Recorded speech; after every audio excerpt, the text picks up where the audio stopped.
that. back. Yeah, it's been a There's busy no one on one. with us. So yeah.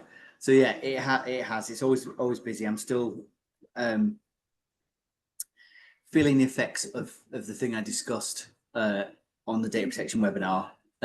So that is still ongoing. So I think this is a good point to raise about the inadvertent use of AI. And again, one of the reasons that we've got a nice spread of thought and approach to it with Smooth is balance, right? Counterbalance. So you get both sides. Exactly. So we're really excited to use it, but it was really interesting actually to hear a real life example that you're able to provide in your last webinar. So if no one has, or if people haven't seen Luke's most recent data protection webinar, he's given us a really interesting real life example of a case where AI was used in the wrong way, I think is probably the kindest way of putting it, Luke.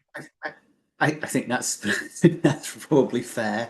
I think uh, interestingly, inadvertently as well. So I don't think there was any malicious intent in its use, or definitely not in a true breach sense of the word. But it was just someone trying to do the right thing, but not really understanding the tool that they were about to use, and not really understanding the potential consequences of the data that they were about to feed into it. And that has had an enormous knock-on effect in terms of resource requirement to deal with it. Even though it was mitigated really well, that's not the point. You end up having to deal with your customers, potentially the individuals.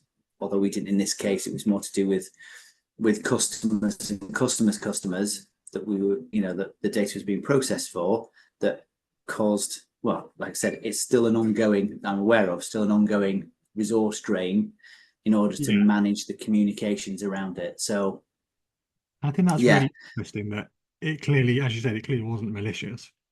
no, I actually think a lot of the things we're going to see and we're going to talk about with people hopefully aren't going to be malicious, but it really shines a light on the problems that are still there. So some people may be yes, using some things in a certain way, or they might be thinking, oh, this is okay. But I covered it off in my most recent webinar about sort of advanced use cases of ChatGPT. And one of the things you were yeah, really keen for me to impress upon everyone is data minimization. So just because you can put it in, do you need to put it in? So you need to really yes, you need to sort of be very conscientious about what you're doing. You can use it for the things we're talking about, but don't just chuck it every bit of information under the sun just because it's easier for you to do it. And that for me was a really eye-opening conversation that we had.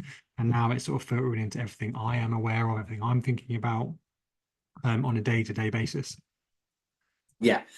I mean, that was a great call that we had on that very topic, and just talking through what are the outputs, what is it you're trying to achieve, and working backwards from that to determine what data it is that you actually need to Yeah, feed in, and do you need all the additional potential personal data elements to actually achieve, you know verifying some of the accounts that you're looking at, or yeah, creating the trial balances and all the other things that we were talking about, that suddenly you think, well, actually the data set required is not that great, it doesn't need that much personal data, so let's go with that. yeah. And yeah, Yeah, and I did that good. exactly that. Sort of, I was looking at sort of the bank reconciliation that I gave an example of, and I really could just take it down to dates and amounts and balances. Like nothing else is needed. It doesn't need to know the names, doesn't need to know the descriptions, and it still did the job. It got it right for me.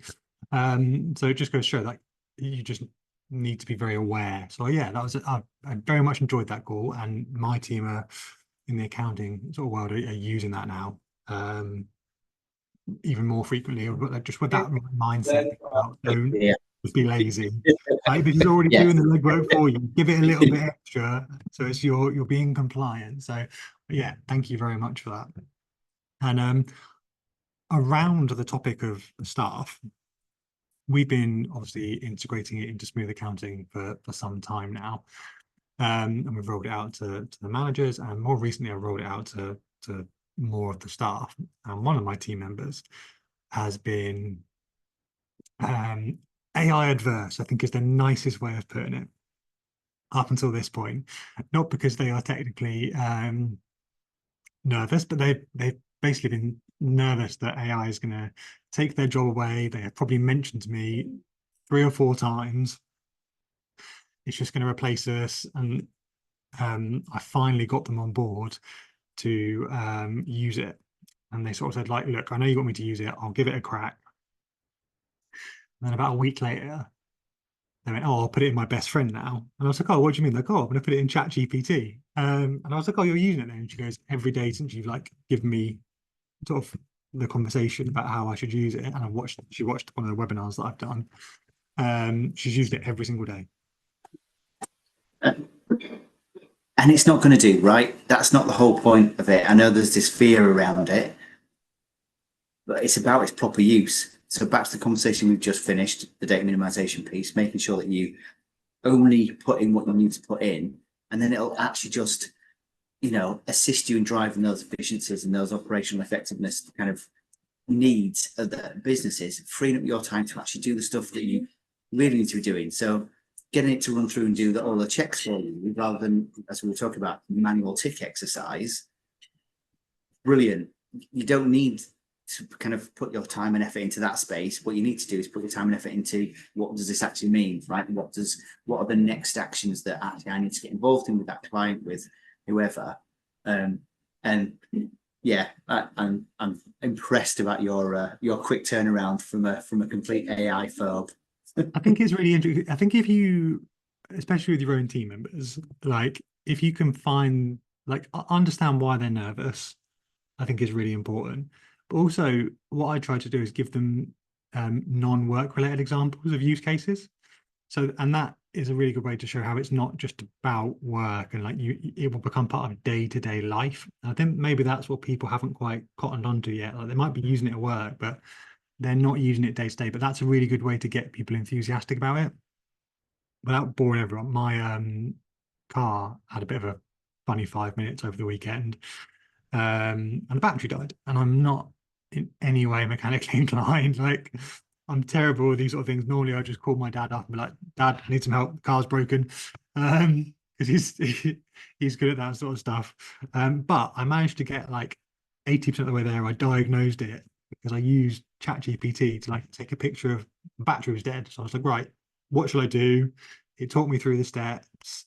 It told me what I needed to do to either charge it or get a new one, how to replace it. And okay, my dad came around and helped me replace it. And by help me, I mean he did it. But I was quite impressed. I got 80% of the way there and had everything ready before he got there, which is a very unusual thing for me. So it's not just at work I'm using it, and it was a real game changer over the weekend actually.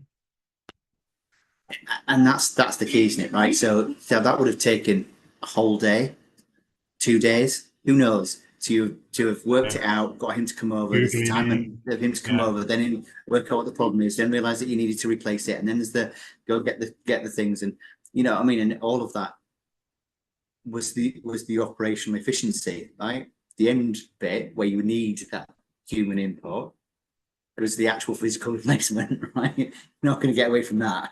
No. But being able to do that more efficiently and effectively is absolutely the way forward. So yeah, brilliant use of it.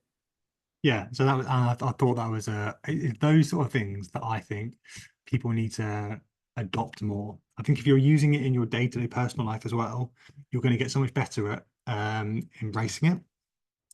Because we sometimes at work we know what we're comfortable with, and we just want to get to the end result in the way that we know how. It might not be the best way, and AI is a perfect example of that. But if you have the confidence to use something in a personal situation, you're probably going to use that as a transferable skill into the workplace. So I'd love to hear from everyone if they've done anything like that personally away from work and how they might be using it. One of the examples I've seen as well is like if your washing machine comes up with an error code, you can take a picture of it and go, "What's wrong with my washing machine?" And it will tell you what's wrong. And it's just things like that that normally you would take you little bit longer to figure it out, and you're just integrating it into all parts of your life, just to speed things up, really, which I think is really cool. Yeah, and again, it's about understanding the uses for it, right? And not feeding a load of stuff in, taking a picture of the error code of the washing machine. All right, you can extrapolate a potential build of a profile if your phone's geolocating you and you've not got the data controls on, right? We can kind of park that, but again, it's a brilliant use, isn't it? Something you understand what to do, you know that what parts you might need. Same with the car, and it's a transferable skill. You then bring that into Office, and then you're starting to think about, you know, minimizing that data, but actually, what is my outcome? What is my purpose? What do I need back from it? And that's your starting point to then understand what the inputs need to be. Yeah, absolutely. So I think that's a fantastic sort of way to get people enthusiastic about it, because I think there's a the spectrum at the moment is vast. You've got people that absolutely love it, use it for everything, probably maybe to their detriment, and then you've got people at the other end that are scared of it, refuse to use it, and it's finding that healthy middle ground that's going to work for everyone, which I'm keen on. Hopefully, we are helping people start to achieve that now. That is the plan. That is what we're here for. One of the other things we've been discussing on our phone calls recently Yeah, is yeah. some of the sort of applications we're looking to explore, both from a technical point of view and a data protection point of view. And one of the ones that's been requested by the members, and we were going to do a webinar on, but we parked it at the moment, was Scribe. And we've chosen not to do Scribe at the moment, but we don't necessarily have to go into details on that platform here. But you had some concerns, and I thought it was just interesting to talk around the type of concerns that you are picking out in the softwares we are appraising together, and what people can look out for themselves when they're picking their own AI softwares as well. Well, unfortunately, I'm going to have to guide people to the very first thing that they probably never ever want to look at, but actually it is the window into how these organizations approach data protection, and that is the privacy notice, or Americans will call it privacy policy. You may see privacy statement, but it is a privacy notice. And just looking at how thorough they are with the notice, telling you about what's happening with your personal data, where it's going to get transferred to, who they share it with, what mechanisms they've got in place for transferring that data, and then looking at whether they allow you access to additional controls. So looking at security centers or things that they are doing in order to demonstrate their understanding of data protection, and how you can control the inputs to that data.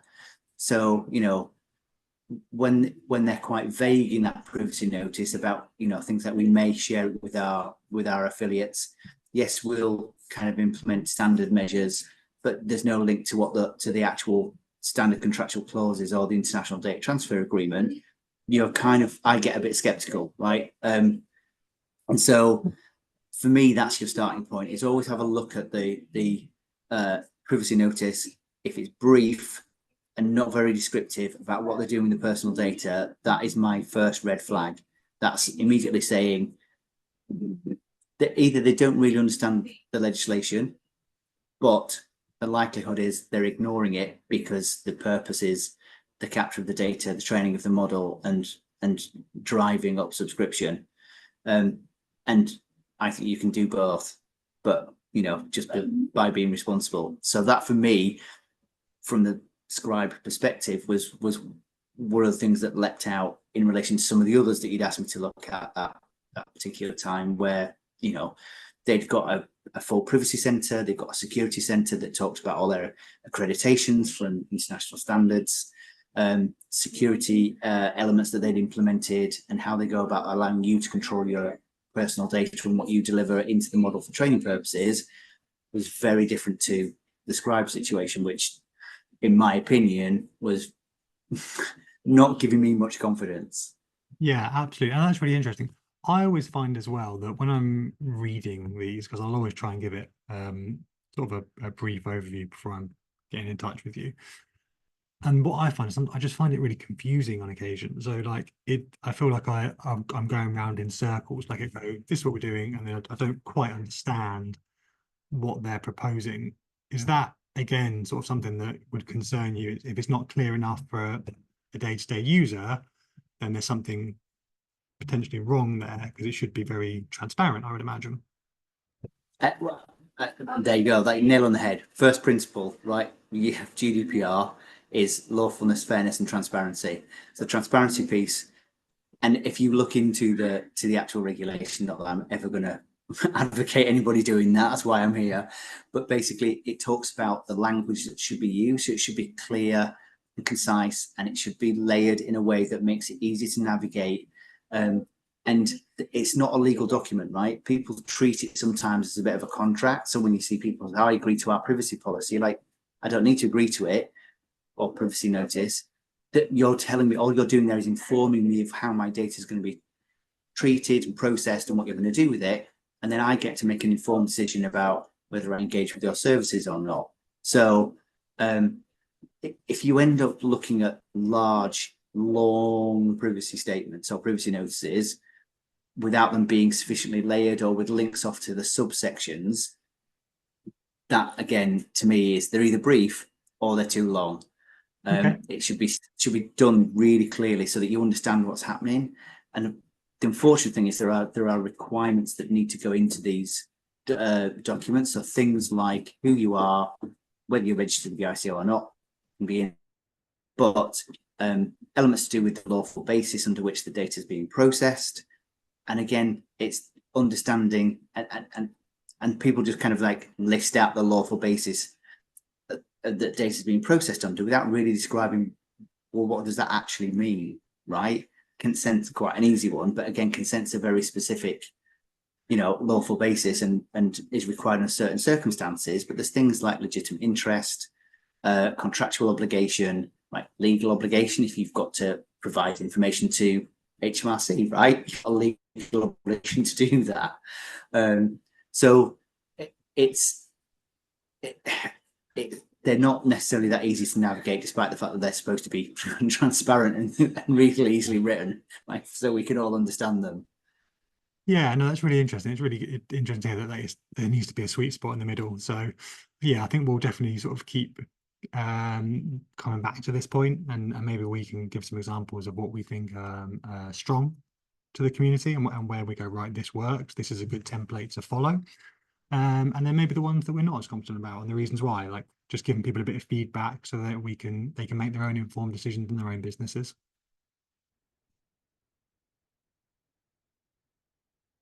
Oh, sorry, Luke, you're on mute.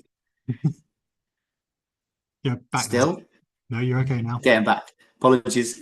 So yeah, we can just put some structure together. So say these are the core things that you should be able to see in a privacy notice. These are what they actually mean.